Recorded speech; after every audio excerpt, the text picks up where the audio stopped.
Good afternoon, everyone.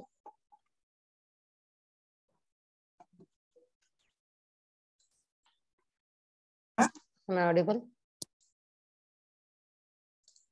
Yes, ma'am. Okay. So बघा आतापर्यंत 5 experiment झाले होते. सो 6, 7, 8 हे स्किप करून आपण 9th एक्सपेरिमेंट घेतोय. Okay, single tuned amplifier. I think so total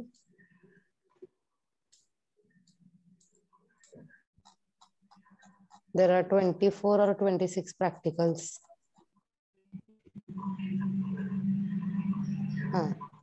27 practicals आहेत टोटल, त्यातले 12 कंपल्सरी आहेत. ओके, आपण मोस्टली सगळे कव्हर करायचं बघूयात. ओके, सो 6, 7, 8 आपण स्किप करून आपण डायरेक्टली 9th प्रॅक्टिकल घेतोय.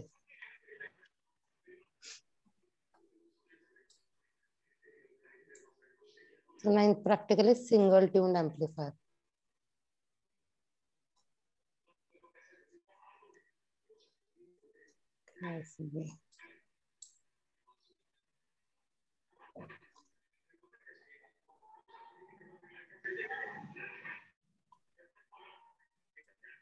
कुणाचं माईक चालू आहे त्यांनी बंद करा.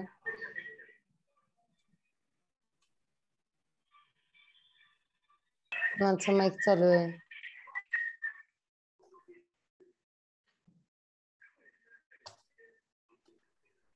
साक्षीमुळे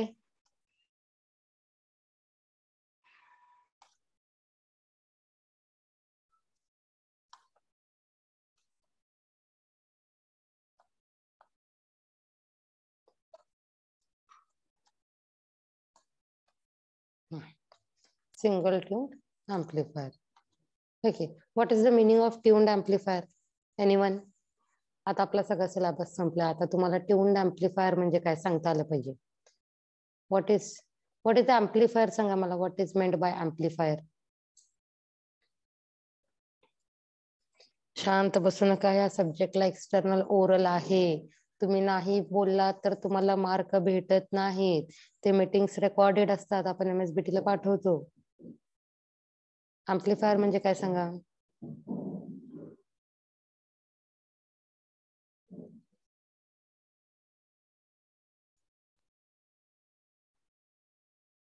सो एम्प्लीफायर इज सिग्नलची स्ट्रेंथ इनक्रीज करणारे electronic device. Good. So it is an electronic device which increases the strength of signal. Then what is tuned amplifier? Tuned amplifier म्हणजे काय?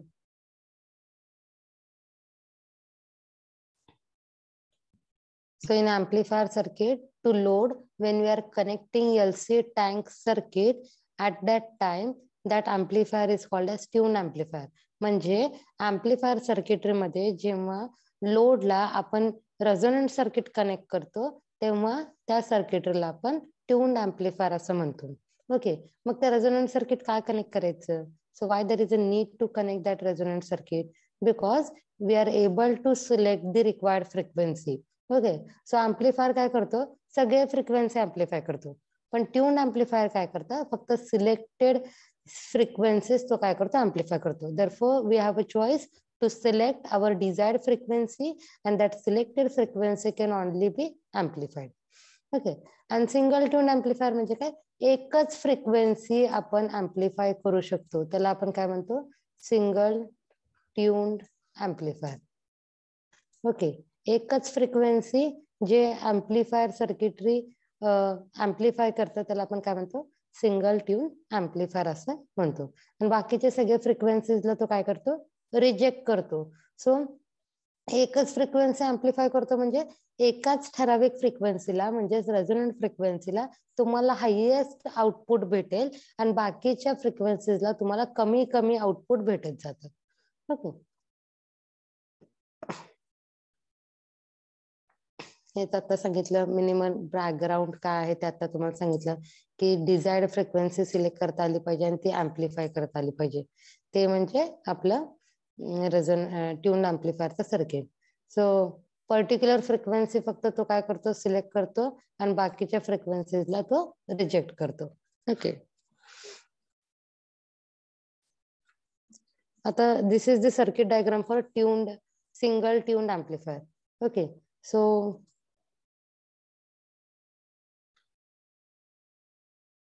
इकडचं एवढं जे पार्ट आहे that is normal single stage C amplifier. Okay, now at the collector terminal at the load we have connected LC tank circuit. इथे काय लावलेलं आहे पण LC tank circuit आपण कनेक्ट केलेलं आहे. And that LC tank circuit is nothing but resonant circuit. Okay, now that resonant frequency is given by FR is equal to 1 upon 2 pi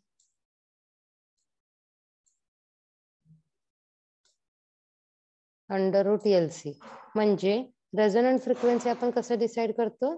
By now here 2 is constant, pi is constant.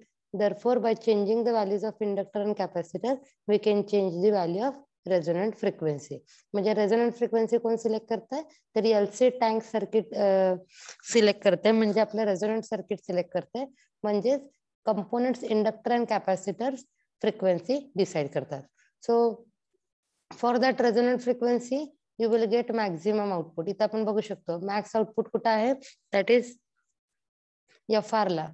So FR जिथं आहे तिथं तुम्हाला maximum output भेटणार आहे. That is AV max आणि त्याच्या surrounding frequencies ला.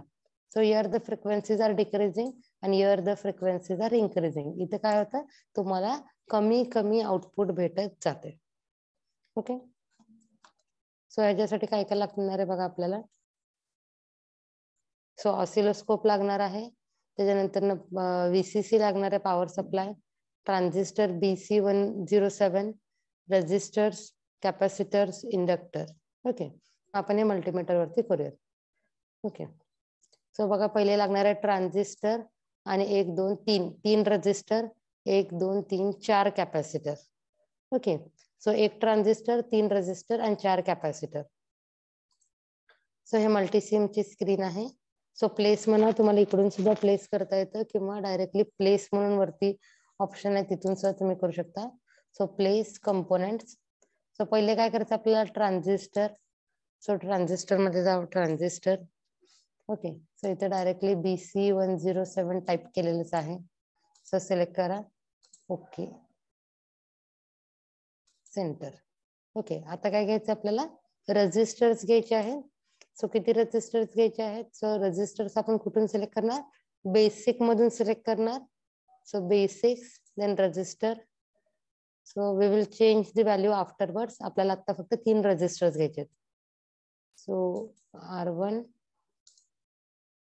R2 and RE. Okay resistor घेऊन झाले.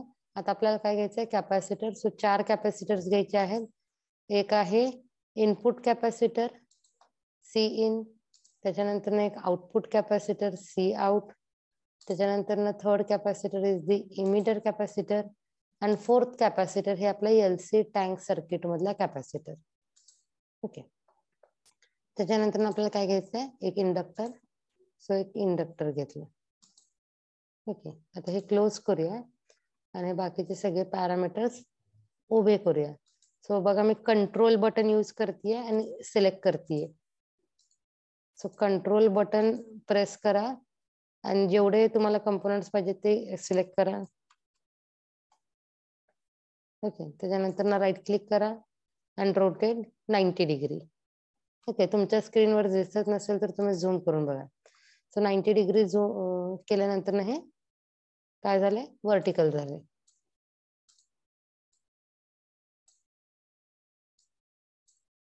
ओके आता आपण व्हॅल्यूज चेंज करूया. R1 किती आहे? 68 किलो ओहम आहे. R2 12 किलो ओहम आहे. R1 68K आहे. सो इथं बघा त्याच्यावर डबल क्लिक केल्यावर त्याचं टॅब ओपन होते 68K. ओके त्याच्यानंतर ना R2 12K.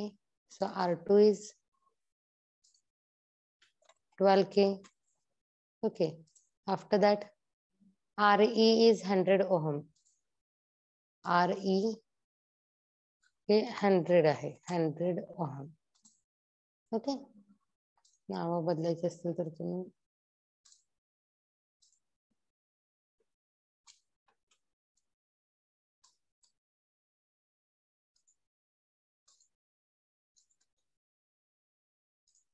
Okay. Then capacitor, input capacitor 1 microfarad आणि output 10 microfarad. Okay, input output बघूया. सो इनपुट 1 मायक्रोफॅरड ऑलरेडी आहे. आउटपुटचा करूया आपण 10 मायक्रोफॅरड. सो आउटपुटला 10 मायक्रोफॅरड केलं. त्याच्यानंतर ना इमिटर कॅपॅसिटर 10 मायक्रोफॅरड आणि टँक सर्किटरी मधलं capacitor 47 nanofarad. Okay, so emitter capacitor पहिले चेंज करूया. So emitter capacitor double click करा. सो 10 मायक्रोफॅरड आणि टँक मधला 47 नॅनो आहे. So 47 N. ओके, आता इंडक्टरचं व्हॅल्यू बघूया. So inductor 100 micro henry. So inductor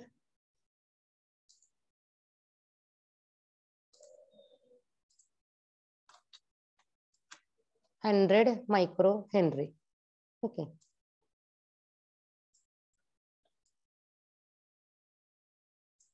जवळ घेऊया थोडस.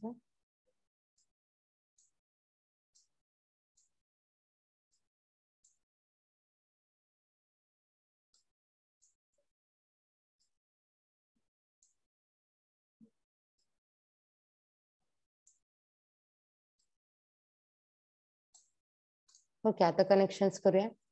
आता आपल्याला काय लागणार आहे, अजून एक VCC, एक ग्राउंड आणि जो सिग्नल आपल्याला अँप्लिफाय करायचा आहे म्हणजे हे input signal AC signal source हे सिलेक्ट करायचं आहे. सो प्लेस म्हणा, place.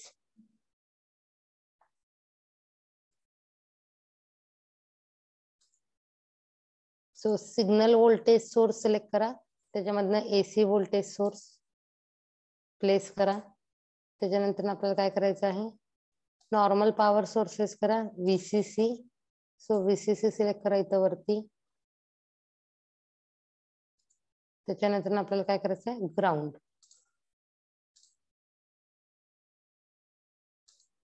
Okay, close.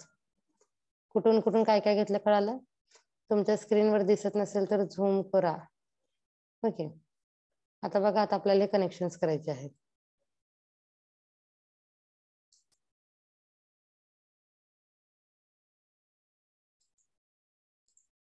So red कलरचं लाईन दिसलं म्हणजे आपलं कनेक्शन झालेलं आहे व्यवस्थित. जोपर्यंत तुम्हाला रेड कलरची लाईन दिसत नाही तोपर्यंत कनेक्शन इज नॉट सेटअप.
आता इथे कनेक्ट करायला आपण वायर घेऊयात.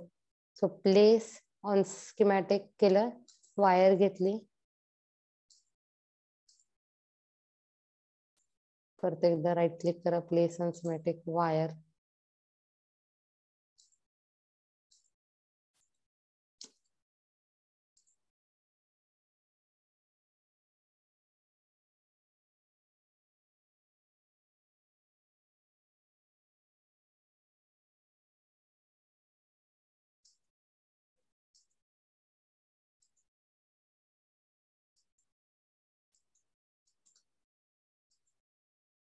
ओके ठीक आहे, कनेक्शन झालं इकडे.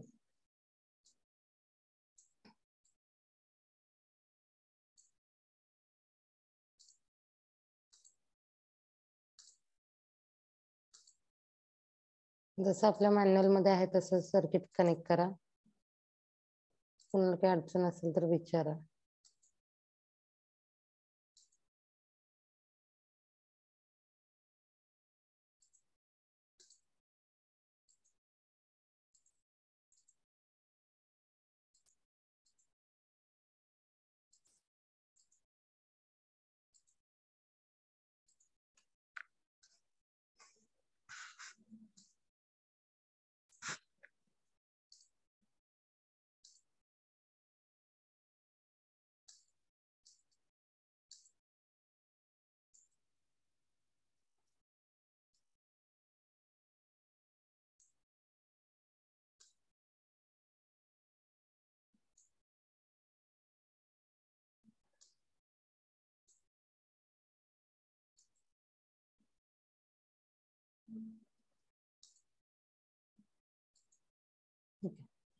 सो हे आता आपलं कनेक्शन झालेलं आहे.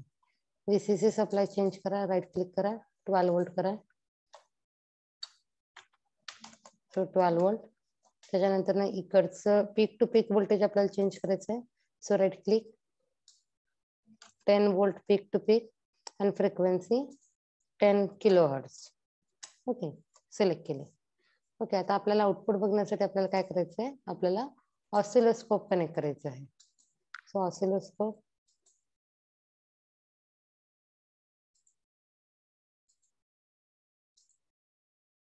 आउटपुट कॅपॅसिटरला कनेक्ट केलं आणि ग्राउंडला कनेक्ट केलं. ओके, सो सेव्ह करते बघा. Save experiment number 9. Okay, save झालं. आता हे रन करून बघूया. सो रन, ह्याच्यावर डबल क्लिक करत आहे. सो वोल्ट्स अँड इथं पहिले आपण AC करूया. So output is AC.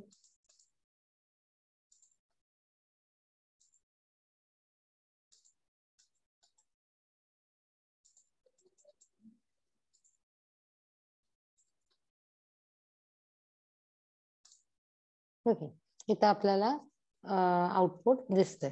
Okay, as वेल इथं चॅनल A जे आहे, चॅनल A 68.042 मिली वोल्ट, इथं आपल्याला आउटपुट दिसतंय. Okay, now to see the actual output we will connect Bode plotter. So simulation stop करा. सो राईट साईडला बघा, 1 2 3 4 5 6 नंबर वरती बोडे प्लॉटर आहे बघा. तो बोडे प्लॉटर घ्या, सिलेक्ट करा, प्लेस करा इथं. सो इनपुट, सो इथं 2 नाव आहेत बघा. IN is the input, out is the output. So इनपुटला आपण इनपुट सप्लाय कनेक्ट करणार, जे की इथं आपल्या सप्लायचं आहे. आणि आउटपुटला ग्राउंड, इथं ग्राउंड कनेक्ट करा. सॉरी, ग्राउंडचं कनेक्शन. आउटपुटचा अगेन पॉझिटिव्ह आपण कुणाला कनेक्ट करणार, कॅपॅसिटरला. ओके, आणि आउटचं ground is again connected to ground. Okay, so आउटपुटचं वायर चेंज करूया आपण, कलर चेंज करूया.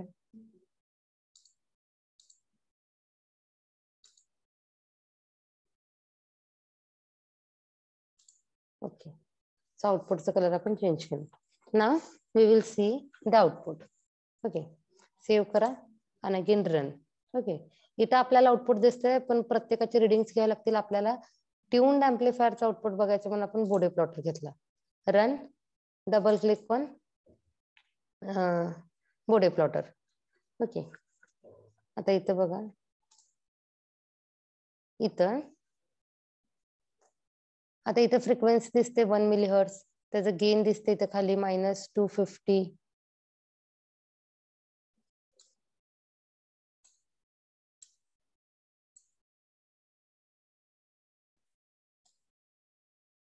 दिसते का तुम्हाला? इथं खाली रिडिंग्स आहेत बघा. ओके, इथं फ्रिक्वेन्सी आणि इकडे तुम्हाला गेन दिसते. ओके, सो इथं तुमचं गेन असं वाढत वाढत वाढत गेलं. इथं मॅक्स व्हॅल्यू आहे आणि इकडून परत डिक्रीज झालंय. सो आपण या लाईन वरती कनेक्ट करून बघू शकतो. ओके, खाली फ्रिक्वेन्सी चेंज होतीये बघा. ओके, सो बघा 1 हर्ट्ज ला गेन किती आहे? 1 हर्ट्ज 1.80 आहे ते ऍक्च्युली. हा 1.04. 1 हर्ट्ज ला किती आहे तुमचे गेन? -129.82 dB. ओके, 5 हर्ट्ज ला बघा -100 dB. Then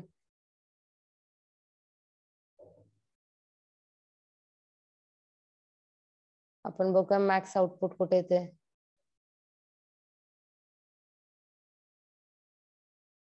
okay, so 3K ला बघा 1K ला आउटपुट काय बघा 1K. सो 1K ला आहे -28.76. ओके, सो मॅक्स आउटपुट कुठे? आता 10 किलो हर्ट्ज आहे तर आपली पॉझिटिव्ह व्हॅल्यू आले. डीबी हे पॉझिटिव्ह आहे 4.37K. सो मॅक्स कधी येते बघूया. परत डिक्रीज झाला.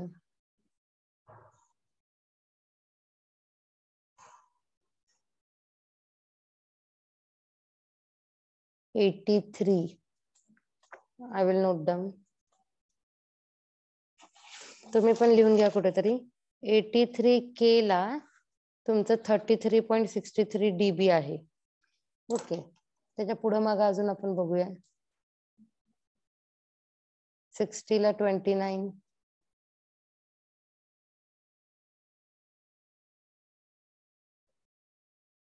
ओके, 76 ला 42.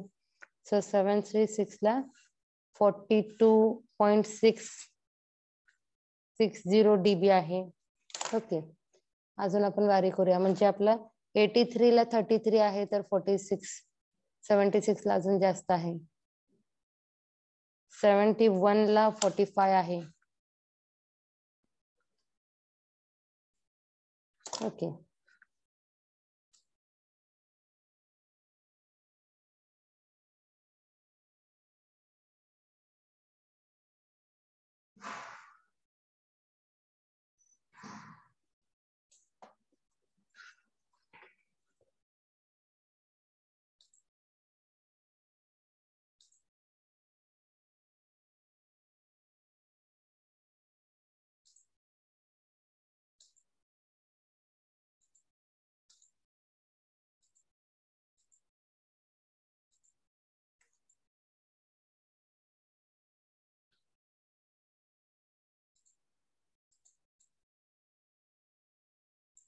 आपल्याला लॉक कुठे ओके मॅक्स व्हॅल्यू कुठे आहे ते आपल्याला कळेल.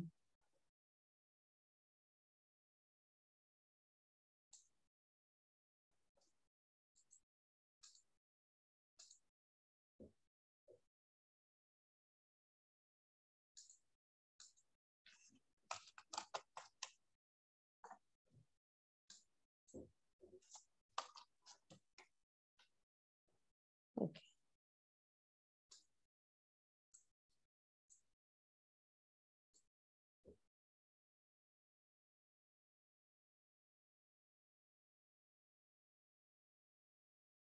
77 ला 40 नाही आपल्याला अजून 45 42 आलता आन्सर.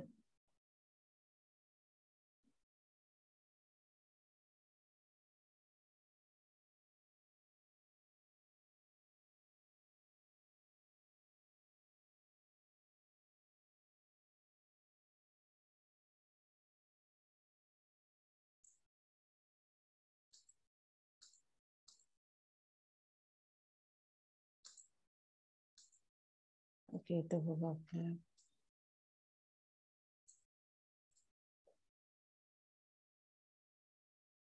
74 ओके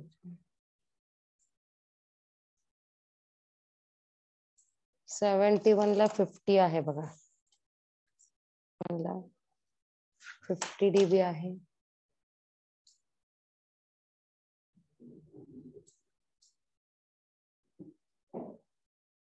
73 ला 55 आहे. ओके, म्हणजे मॅक्झिमम 73 किलो हर्ट्सला 73.88 ला तुम्हाला किती भेटते? 55.203 dB. ओके, म्हणजे मॅक्झिमम आउटपुट तुम्हाला कधी भेटतंय?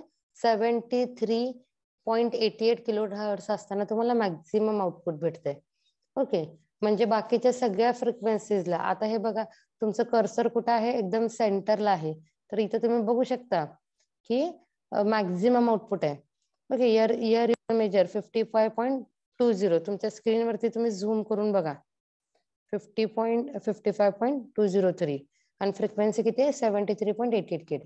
आता मी काय करते? फ्रिक्वेन्सी डिक्रीज करते. ओके, सो फ्रिक्वेन्सी डिक्रीज झाली बघा. सो इथं आपण बघू शकतो 67 ला 36 आहे, 59 ला 28 आहे. ओके, सो जसं जसं फ्रिक्वेन्सी डिक्रीज कराल तसं तसं काय होतंय? आपलं गेन सुद्धा डिक्रीज होत आहे.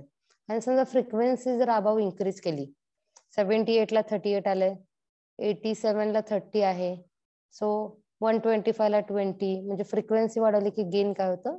डिक्रीज होतो. म्हणजे ह्याच्यावरून आपण काय सांगू शकतो की सिंगल ट्यून ऍम्प्लिफायर मध्ये सिंगल फ्रिक्वेन्सीलाच तुम्हाला मॅक्झिमम आउटपुट भेटते. बाकीच्या अदर फ्रिक्वेन्सीजला काय होतं? तुमचा आउटपुट कमी भेटतंय.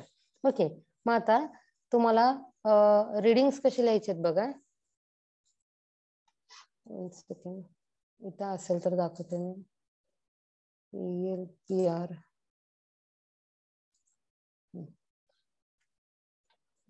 मी जर केलं तर मी करून दाखवते, किंवा तुम्ही स्वतः रन केला तर तुम्ही त्याचे रीडिंग्स लिहा.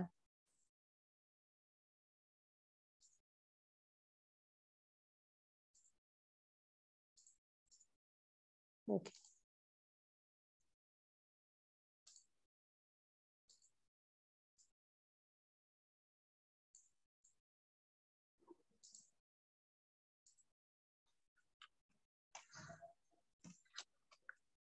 ओके, आता हे कुठलं आहे? एक्सपेरिमेंट नंबर 9 आहे.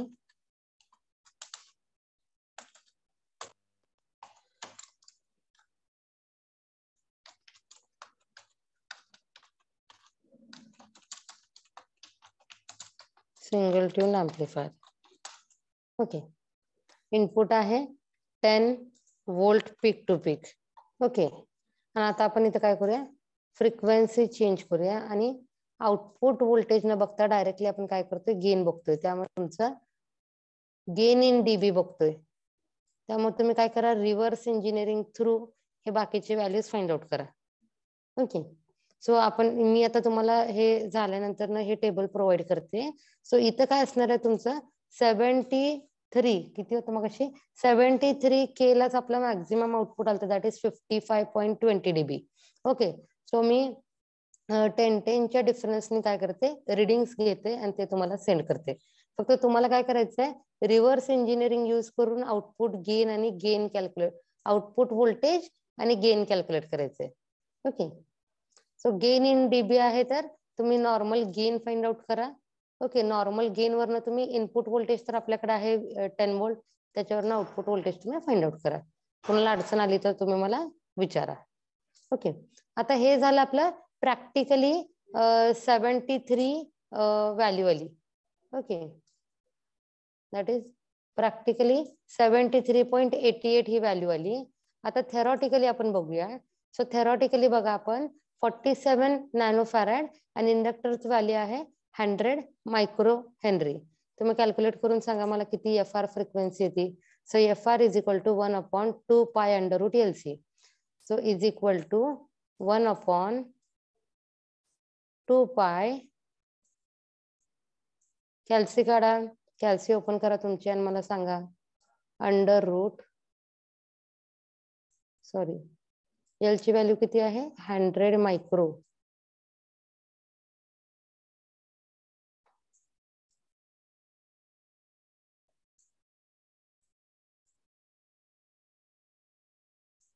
आणि कॅपॅसिटर किती आहे? 47 नॅनो. किती येते? सॉल्व्ह करून सांगा मला.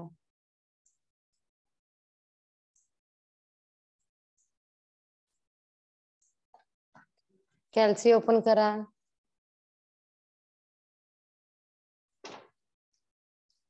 मनसोडे शिवानी, पवार गौरी, सोहम, शुभमोत्री शिर्के, अद्वैत गौसाने, यश शिंदे. कॅल्सी ओपन करा, सॉल्व करून सांगा मला किती येते. संकेत कुंभार, उत्पात, पवार स्वप्नाली, अवंतिका कदम. जेवढ्यांची नावं घेतलेत त्यांनी लवकर सॉल्व करून सांगा. बाकीचे सॉल्व करा. त्यांच्या आधी तुमचा आन्सर आला तर मला सांगा की काय आन्सर येते. कस्तुरे सुमित. 2350 मॅम. 2305. नाही, रॉंग येते. रॉंग आन्सर येते.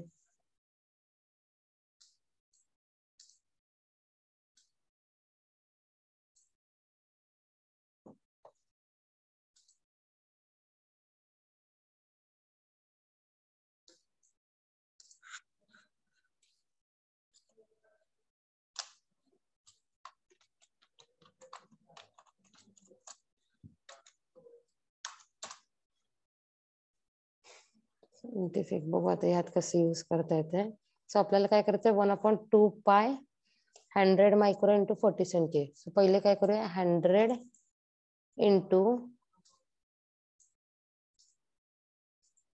10 रेस टू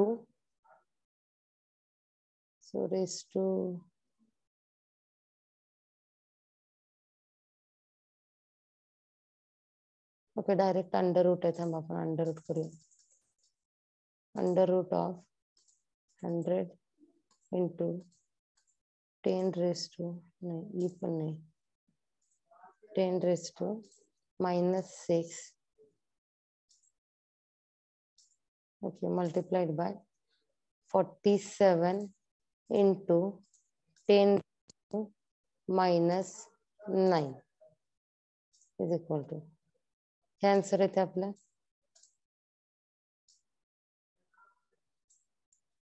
कॉपी. ह्याला करूया multiply by 2 pi. Multiply by 2 into pi is equal to. आणि ह्या आन्सरला काय करूया, डिवाइड बाय करूया. Copy 1 divide by control V.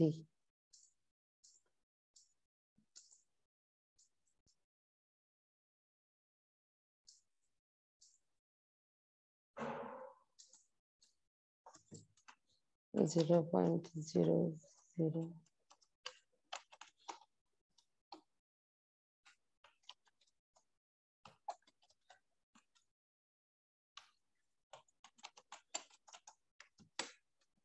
Okay. So answer बघा, 73412.700. ओके, आता इथं ना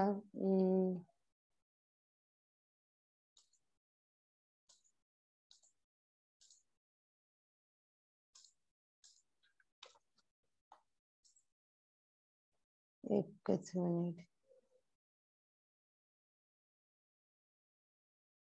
सो ह्याला जर 3 डिजिटने इकडे शिफ्ट केलं तर किती येतं बघा, 73.412 के येते इंटू 10 रेस टू 3. तेव्हा आन्सर काय येते बघा, 73.412. सॉरी, 73.412 के. आणि आपलं हे काय झाली तुमची थेरॉटिकली व्हॅल्यू, आणि प्रॅक्टिकली आपली किती आली, 73.88 मे बी 73.88. 73.88 म्हणजे प्रॅक्टिकली आणि थेरॉटिकली दोन्ही व्हॅल्यूज आल्या सेम आल्या. ओके, रीडिंग्स मी तुम्हाला सेंड करते. ह्या प्रॅक्टिकल मध्ये कुणाला काही अडचण आहे का? म्हणजे इंडक्टरची व्हॅल्यू 47 नॅनो फॅराड आणि इंडक्टरचं 100 मायक्रो हेनरी हे दोन्ही व्हॅल्यू एवढे ठेवल्या कॉन्स्टंट, तर तुमची रेझोनंट फ्रिक्वेन्सी किती येते, 73 किलो हर्ट्स एवढी येते. ओके, मग तीच फ्रिक्वेन्सी 73 किलो हर्ट्सच फ्रिक्वेन्सी फक्त काय करू शकते, तेवढ्याच फ्रिक्वेन्सी तुम्हाला हायेस्ट मॅग्नेट्यूड भेटणार, बाकीच्या फ्रिक्वेन्सीजला तुम्हाला कमी कमी मॅग्नेट्यूड भेटणार. ह्याच्यात कोणाला काही अडचण आहे का? बघा ह्या प्रॅक्टिकल मध्ये काय काय लिहायचंय. इनिशियली तुम्हाला टायटल लिहायचंय, टायटल ऑफ एक्सपेरिमेंट, त्याच्यानंतर ना देन डायग्राम, त्याच्यानंतर ना रिसोर्सेस रिक्वायर्ड, त्याच्यानंतर ना मग आपलं actual table, observation table and calculation. आता हे मधले जे 2 टेबल आहेत हे तुम्ही रिव्हर्स इंजिनिअरिंग करून कॅल्क्युलेट करा. मी तुम्हाला इनपुट फ्रिक्वेन्सी आणि आउटपुट इन गेन हे तुम्हाला डायरेक्टली पाठवते. ओके, त्याच्यावरनं कुठले तरी हे कॅल्क्युलेशन्स करा, same input and same output घेऊन. सेम इनपुट अँड आउटपुटला तुम्ही कॅल्क्युलेट करा. आणि रेझोनंट फ्रिक्वेन्सी आता ही ऍज पर कॅल्क्युलेशन म्हणजे इथे प्रॅक्टिकली येणार. ओके, प्रॅक्टिकल रेझोनन्स फ्रिक्वेन्सी येणार.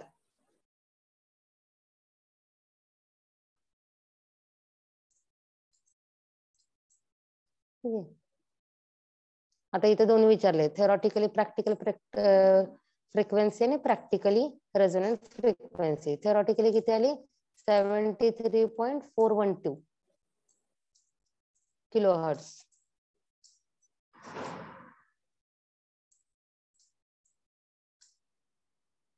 आणि प्रॅक्टिकली किती आली? 73.88 किलोहर्ट्ज.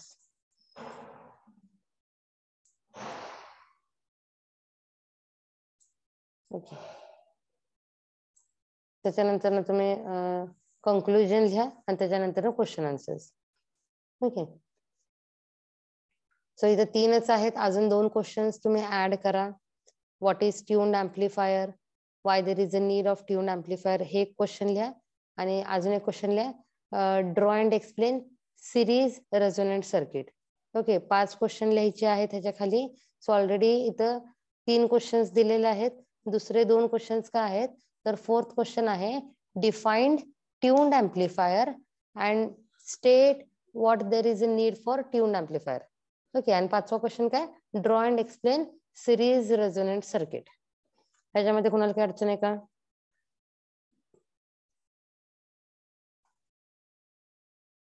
कोणाला काही अडचण आहे का? त्याच्यावरच त्याच रिडिंग वरनं तुम्हाला ग्राफ ड्रॉ करायचे. कोणाला काही अडचण आहे? Okay, now next is practical number 11, 10 and 11 combine आहे. डबल ट्यून्ड एम्प्लिफायर पार्ट 1 आणि पार्ट 2. ओके, एकातच आहे ते. आता आपण सिंगल ट्यून्ड एम्प्लिफायर बघितलं, त्याच्यामध्ये काय होतं, एकाच फ्रिक्वेन्सीला पण ट्यून्ड असतो. डबल ट्यून्ड एम्प्लिफायर म्हणजे 2 वेगळे फ्रिक्वेन्सीला तुम्हाला ट्यून करता येतात आणि तसं केल्यामुळे तुमची बँडविड्थ इन्क्रीज होते. मग तशा प्रकारचं डबल ट्यून्ड एम्प्लिफायर आपल्याला कुठे यूज होतंय तर वायरलेस कम्युनिकेशन सिस्टीम मध्ये यूज होते, टीव्ही रिसिव्हर्स मध्ये यूज होते, रेडिओ रिसिव्हर्स मध्ये यूज होते. ओके, मग आता मी ह्याचं एक्सप्लेनेशन बघा. सो आपण कपलिंग्स बघितलं होतं बघा, loose coupling, tight coupling, critical coupling. Okay, म्हणजे इथं हे 2 इंडक्टरचं कपलिंग कसं आहे त्याच्यावरनं तुमचं फ्रिक्वेन्सी रिस्पॉन्स ठरतंय. Therefore coupling coefficient, the value of coupling coefficient is between 0 and 1 किंवा 0 to 1 आपण म्हणूया. 0 to 1 मध्ये तुम्ही त्याची व्हॅल्यू चेंज करू शकता. So the coupling coefficient of this mutual inductance is from 0 to 1. जर ती व्हॅल्यू 0 असेल, at that time there is a loose coupling. 0 असेल तर दोन्ही इंडक्टर मध्ये काय आहे? लूज कपलिंग आहे. आणि जर के ची व्हॅल्यू 1 असेल तर इंडक्टर मधलं म्युच्युअली जे कपलिंग आहे ते कसं असणार आहे? टाईट कपलिंग असणार आहे.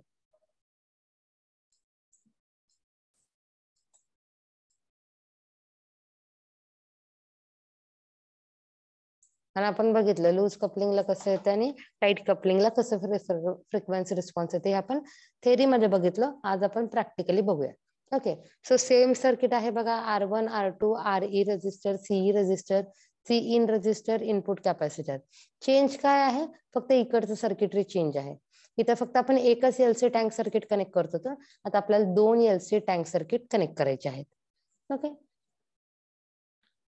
सो बघा स्टॉप. ओके, सो इथं सिम्युलेशन स्टॉप करूया.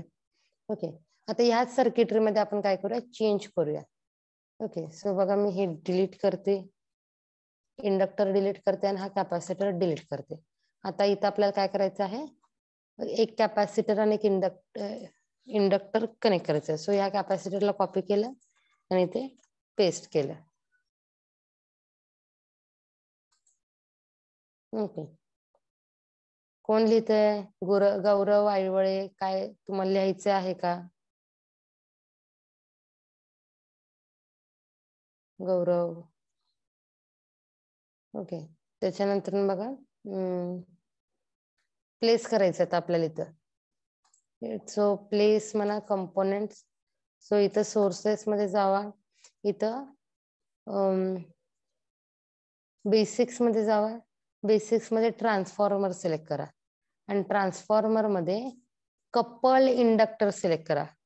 So coupled inductor and okay, आणि दोन्हीच्या मध्ये सिलेक्ट करा. ओके, आणि close.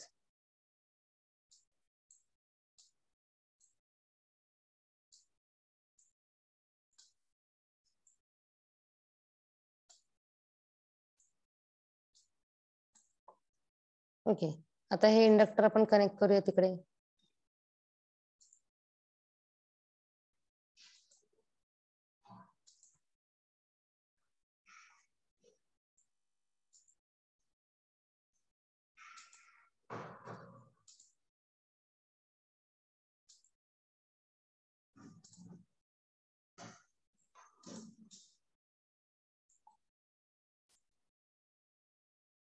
Place wire.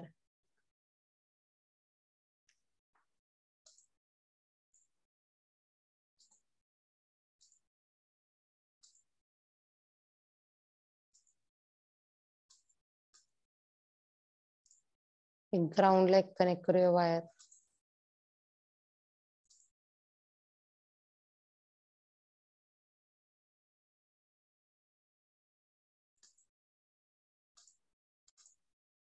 Okay, so आता आपण काय केलं बघा, एक इंडक्टर कनेक्ट केला.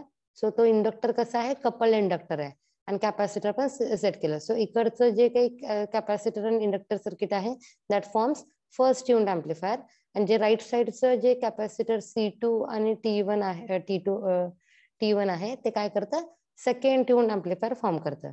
आता या इंडक्टरची व्हॅल्यू आपण चेंज करूया. सो इंडक्टरची व्हॅल्यू बघा,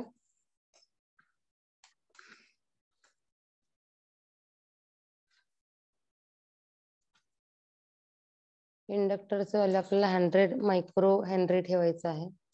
आपण सिलेक्ट मायक्रो,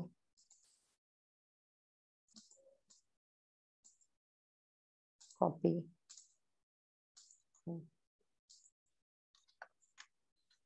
100 मायक्रो हेनरी आणि इथे सुद्धा 100 मायक्रो हेनरी. का तर दोन्ही सुद्धा म्युच्युअली कपल्ड आहेत आणि ते दोघं आयडेंटिकल आहेत, त्यामुळे दोन्ही इंडक्टरचं व्हॅल्यू आपण सेम ठेवलं. ओके, आता इथे हे कोइफिशियंट ऑफ कपलिंग आहे ना, हे आधी 1 आहे, ह्याला आपण 0 करूयात आणि नंतर ना चेंज करून बघूया की कपलिंग कसं चेंज होतंय. ओके, 0 ठेवलं इनिशियली, त्याच्यानंतर आता काय करूया आपण, सेव्ह म्हणूयात. Okay, and then run. Okay, run केल्यावर आपल्याला इथं तरी वेवफॉर्म्स दिसणारच आहेत. आपण इथं बघूया पुढे प्लॉटवर. ओके, सो 0 ने 0.1 ठेवूयात. सो 0 ला काही दिसणार नाही, रनिंग स्टेट मध्ये आहे. सो स्टॉप, 0.1 केलं. Okay, then save and again run. आता रन करताना बघूया, इथं तुम्हाला दिसतात बघा डॅम्प सिग्नल्स. ओके, तसेच आपण इथं बघूया बॉडी प्लॉटर मध्ये. ओके,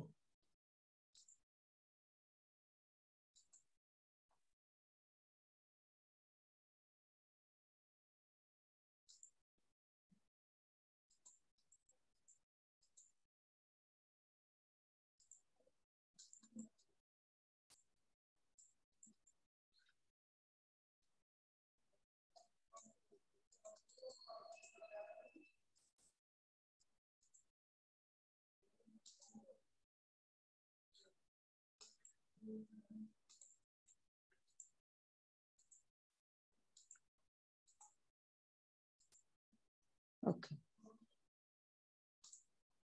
ओके, तुम्हाला इथे एक स्ट्रेट लाईन दिसते बघा आता. ओके, सो 0.1 कोएफिशियंट असताना तुम्हाला असं कपलिंग दिसणार आहे.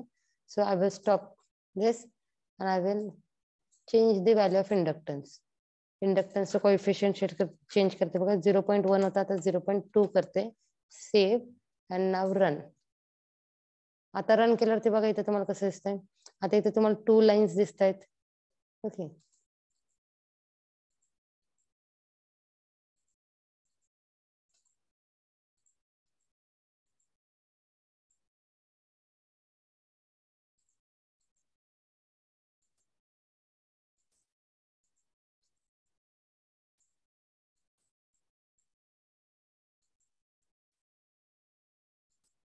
हा इथे तुम्हाला दिसतात बघा 2 लाईन्स दिसत आहे, म्हणजे बँडविड्थ इन्क्रीज झाली.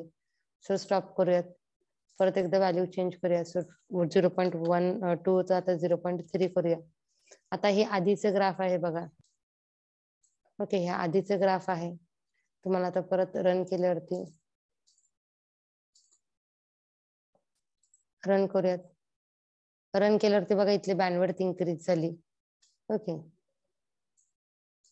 सो परत एकदा काय करूया, स्टॉप करूयात. डबल क्लिक करा. आता इथं कोएफिशियंट चेंज करा 0.4. सेव्ह केलं, सेव्ह केलं आणि आता परत रन केलं. आता आधीची डायग्राम तुम्हाला ऑलरेडी स्क्रीनवर दिसते. मी रन केल्यावरती चेंज होणार, म्हणजे आपलं कपलिंग चेंज झालंय. ओके, सो रन केल्यावरती बघा आता थोडीशी इन्क्रीज झाली, म्हणजे दोघांमधली बँडविड्थ इन्क्रीज झाली. परत एकदा कपलिंग आपण चेंज करूया.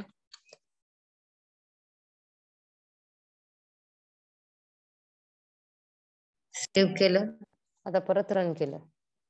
सो रन केल्यावरती बघा परत तुम्हाला दोघांमधली बँडविड्थ इन्क्रीज झालेली दिसतीये. ओके, सो कपलिंग परत चेंज करा 0.6. सेव्ह आणि अगेन रन. बघा कपलिंग म्हणजे 2 फ्रिक्वेन्सीज मधलं कपलिंग वाढलं. आणि इथं तुम्ही हे फ्रिक्वेन्सीज बघू शकता. ओके, हे लाइनर चेंज करून. सो बघा इथं पहिलं जे ट्यून्ड एम्प्लिफायर आहे त्याची max frequency 35, 49, 38, 49. So 49 is the max value. आणि ती कधी येते 58.62, म्हणजे 58 किलो हर्ट्सला तुमचं पहिलं ट्यून्ड एम्प्लिफायर ट्यून्ड आहे. आणि सेकंड ट्यून्ड एम्प्लिफायर बघा 44,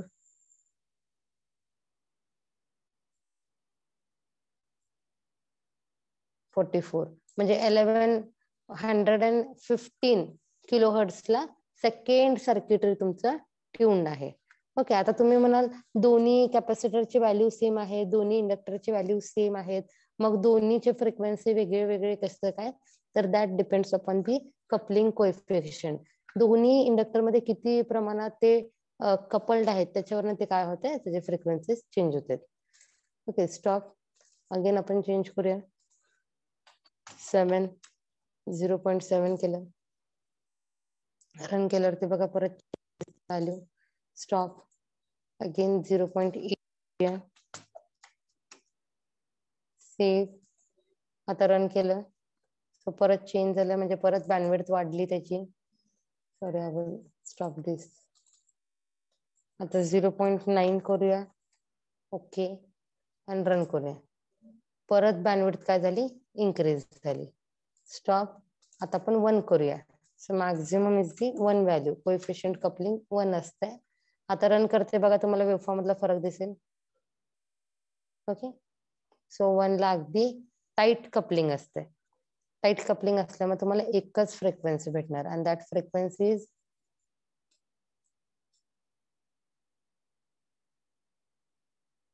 36, 51, 34, 39, 51, म्हणजे 52.38 kilo hertz is the frequency. Okay, याच्यामध्ये काही अडचण आहे का? सो डबल ट्यून्ड एम्प्लिफायर मध्ये आपण काय करतो, बोडे प्लॉटर वरती डायरेक्टली तुम्हाला काय भेटते, फ्रिक्वेन्सी आणि तुमचं गेन भेटतंय. ओके, सो डायरेक्टली इथे तुम्ही फ्रिक्वेन्सी, सो हे लाईन वॅरी करून बघू शकता. सो एका साईडला तुम्हाला फ्रिक्वेन्सी दिसते, एका साईडला तुम्हाला गेन दिसते. सो डायरेक्टली तुम्हाला रिडिंग्स घ्यायला ते युजफुल होत आहे. त्याच्यामध्ये कोणाला काही प्रॉब्लेम आहे?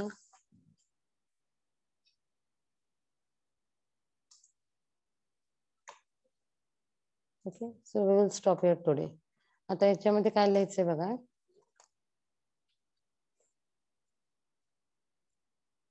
सो याच्यामध्ये सुद्धा ते सगळं असणार आहे. फक्त इथं ऑब्झर्वेशन टेबल मध्ये इथं काय येणार, मिली व्होल्ट नाही येतं, इथे इनपुट काय येणार 10 व्होल्ट पीक टू पीक येणार. इनपुट फ्रिक्वेन्सी वॅरी करून तुम्हाला गेन बघायचं आहे. ओके, आता इथं कपलिंग कोएफिशियंट नाहीये, त्यामुळे आपण काय करूया, इनिशियली पहिल्या 5 व्हॅल्यूजला, सो टोटल किती रिडिंग आहे 15. ओके, सो पहिल्या 5 व्हॅल्यूला आपण काय करूया, के इज इक्वल टू 0.1 ठेवूयात. ओके, त्याच्यानंतर ना मधल्या 5 व्हॅल्यूजला म्हणजे 10 पर्यंत के इज इक्वल टू 0.5 ठेवूयात coupling coefficient. and then last 5 readings k is equal to 0.9 किंवा k is equal to 1 ठेवून k is equal to 1 ठेवलं तर एकच व्हॅल्यू येते. So k is equal to 0.9 करूयात. ओके, सो 0.9 ठेवल्यावरती वेगळ्या वेगळ्या फ्रिक्वेन्सीसाठी काय आउटपुट येते ते आपण बघूया. ओके, याच्यामध्ये काय अडचण आहे तुम्हाला? परत तुम्ही theoretical frequency, practical frequency calculate करा, कंक्लुजन लिहा. आणि आता इथे सुद्धा 5 क्वेश्चन्स आहेत. State the method to tune the ITF, that is intermediate frequency transformer. List the different ranges of IFT with colour code. So तो ट्रान्सफॉर्मर आहे फ्रिक्वेन्सी चेंजिंगचा. सो त्याच्या नेटवरती सर्च करून तुम्ही आन्सर लिहा. कुणाला काही डिफिकल्टी आली तर तुम्ही मला विचारा. State the effect of change in value of capacitor on resonant frequency. कॅपॅसिटरचं व्हॅल्यू चेंज झालं तर रेझोनंट फ्रिक्वेन्सी तुमची इन्क्रीज होते का डिक्रीज होते ते तुम्हाला लिहायचं आहे. आणि तो क्वेश्चन लिहा. एक क्वेश्चन लिहा की draw and explain parallel tune amplifier. आणि सेकंड क्वेश्चन लिहा, sorry, explain parallel tune amplifier.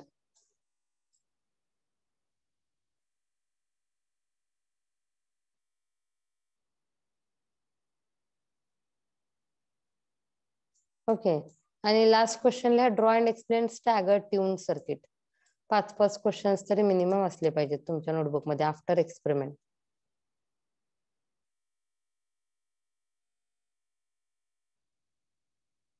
Okay, आणि ग्राफ कोणता काढणार तर एक कोणता तर ग्राफ काढा. सो फक्त त्याच्या ग्राफ मध्ये मेन्शन करा की सो ह्या प्रॅक्टिकलला ग्राफच नाहीये. तरी तुम्ही ग्राफ काढणार असाल तर एक कोणताही एक केलं तरी चालेल. ओके, सो तिथे तुम्ही फक्त मेन्शन करा की कोएफिशियंट व्हॅल्यू किती आहे. Okay, okay, so will stop here today.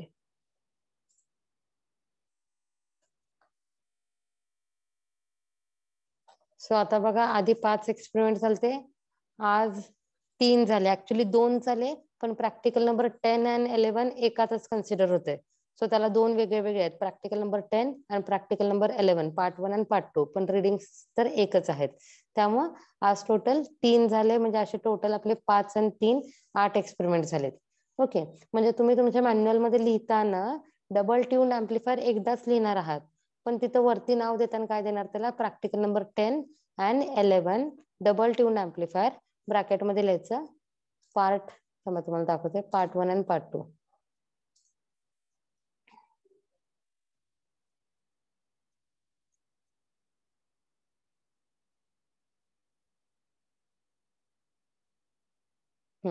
Practical number 10 and 11 amplifier, common emitter amplifier, part 1 and 2 असं लिहायचं.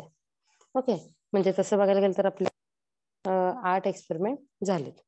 ओके, कोणाला काही डाऊट आहे याच्यामध्ये?